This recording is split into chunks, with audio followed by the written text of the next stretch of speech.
okអ្នកនរគ្នានេះគឺជាវិធីដែលយើងដកលុយពេលដែលយើងដកលុយមិនថាយើងធ្វើ Shopify Amazon ឬក៏ affiliate ទេបើសិនតែយើងប្រើជាមួយនឹង Payonner អូខេអាហ្នឹងគឺសម្រាប់យើងដកលុយអានេះខ្ញុំគាត់ចង់បង្ហាញយើងចូលក្នុង account យើងបើសិនតែយើងមាន Payonner ណាយើងដកទៅស្រុកខ្មែរអាហ្នឹងពេលដែលយើងដកហ្នឹងយើងភ្ជាប់លុយនៅក្នុងនឹងបាត់អញ្ចឹងយើងភ្ជាប់អត់ឯងធនាគារយើងក្នុងនឹងស្រាប់ហើយអញ្ចឹងគាត់នេះគាត់វិធីយើងដកលុយអូខេបើសិនយើងអានេះខ្ញុំចង់បង្ហាញដល់គ្នាខ្ញុំដកលុយខ្ញុំដែលខ្ញុំទុកនៅនឹងជាង$5,000នេះតែខ្ញុំបានមកពីវាចេញពី Amazon អូខេអញ្ចឹងមិនថាយើងធ្វើ Amazon ឬក៏ Shopify ទេពេលដែលលុយវាអានេះលុយវាចេញពី Amazon មកប៉ុន្តែសម្រាប់យើងអ្នកខ្លះគាត់ធ្វើពី Shopify ហ្នឹងវាចេញពី Strike account មកអូខេវាពីStrike account ចូលក្នុងPayonner ហ្នឹងឬបើអ្នកដែលគាត់ធ្វើ Amazon វាពី Amazon មកចូលក្នុង Payonner អញ្ចឹងអានេះខ្ញុំវាមិនសូវជាប្រើប៉ុន្មានទេអញ្ចឹងបានលុយក្នុងនេះវាមានត្រឹមមក$5,000ខ្ញុំផ្ញើសារចង់ថតបង្ហាញយើងពីរបៀបយើងដកលុយណាអូខេអញ្ចឹងយើងគ្រាន់តែចូលមកក្នុងនេះអញ្ចឹងយើងចូលមកសម្រាប់អ្នកដែលប្រើPayonner របស់យើងនៅស្រុកខ្មែរយើងអត់មានធនាគារនៅអាមេរិកទេអញ្ចឹងដូចថាពូអ្នកដែលធ្វើ Shopify គេត្រូវការ Payonner ពូអ្នកធ្វើ Amazon ក៏ត្រូវការ Payonner ដែរអញ្ចឹងលុយនេះគឺមិនមែនលុយដែលខ្ញុំធ្វើពី Shopify ទេលុយនេះគឺមកពី Amazon ដែលខ្ញុំសាកវាចូលមកមួយចំនួនដើម្បីស្រួលឲ្យយើងដឹងពីវិធីដកអូខេអញ្ចឹងយើងចុចកន្លែង withdraw នេះមកអាហ្នឹងវាស៊ីសងទៅលើលុយដុល្លារឬក៏យូរ៉ូឬក៏ណា GBP អូខេអញ្ចឹងlet's see here អូខេឥឡូវយើងចុចកន្លែងនេះមក withdraw អាហ្នឹងយើងនឹងដកវាចេញអស់លុយហ្នឹងអូខេទុកអត់ទៅប្រើវាដែរតែគាត់ថាចង់បង្ហាញយើងពេលដែលយើងដកលុយវាថាដល់ពេលយើងលុយបានមកពីយើងលក់ទំនិញតាម Shopify លុយដែលយើងលក់ទំនិញនៅក្នុង Amazon អូខេអញ្ចឹង I just put 5,000 in there to show how it works អញ្ចឹងនេះធនាគារដែលខ្ញុំបាន connect ជាប់ទៅនេះគឺធនាគារនៅសហរដ្ឋអាមេរិកអូខេធនាគារBank of America អាហ្នឹងធនាគារខ្ញុំនៅអាមេរិកហើយ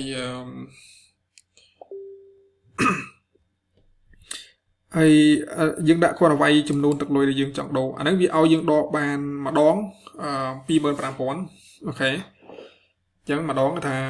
25ពី$25ទៅ25,000យើងដកបានម្ដងអូខេអញ្ចឹងខ្ញុំនឹងដកវាទាំងអស់5,045អូខេ It's all the money that I put in here okay That's it yes អាហ្នឹងក៏យើងចាំមើលយើងចូលទៅអូខេអញ្ចឹងនៅត្រង់នេះយើងនឹងដាក់ចំនួនទឹកលុយដែលយើងចង់ដកហ្នឹងអូខេយើងចង់ទុកខ្លះក៏បានដកទាំងអស់ក៏បានស្រេចតែយើងlet's see I click កន្លែងនេះយើងមិនដាក់ទេបើយើងចង់ដាក់ក៏ដាក់ទៅមិនដាក់ក៏ឲ្យទៅអូខេយើងដាក់ទៅចំនួន amount ហើយចុច review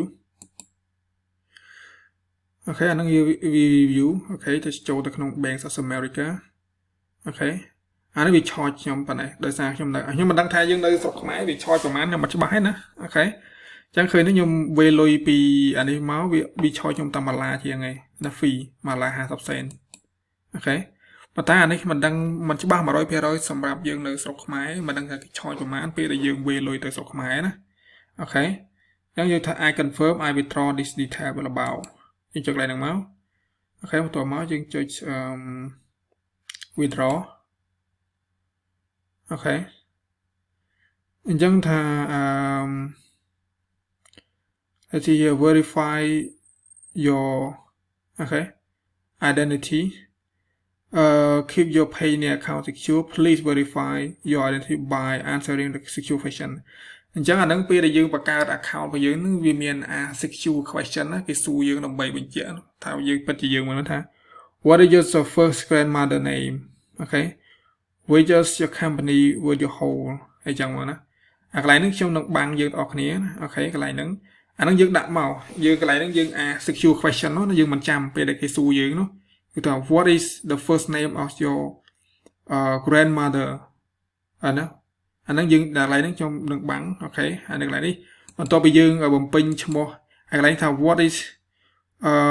cái này cái tha with which company do you hold your first job ta càng nghe cầm hồn á đại dương thôi một kia nó chọn gì lại nắng á dương chọi sầm nụ lại nắng máu dương vậy sầm nụ máu ok mộtตัวmáu dương chọn verify lấy nhom cái này nó bằng dương ok ok lại dương khởi mộtตัวปีnhom mộtตัวปีnhom chọn verify máu cái ta your found are on the way ok chẳng bàn này thà lấy nước kia nhà ta hãy lôi nhom năng cư vì nhọc đòiហើយok lấy nước viên về chỗ tận này kia nhom ok chẳng dương khởi nữa your found are on the way này ID của nhóm we will send you a confirmation email shortly check that email detail nè cái lại nè bà chẳng hạn nó cứ tập đăng tới video nó bà cho bà hai giờ thằng lôi nó cứ việc đỏ hai lấy gì here are you come back see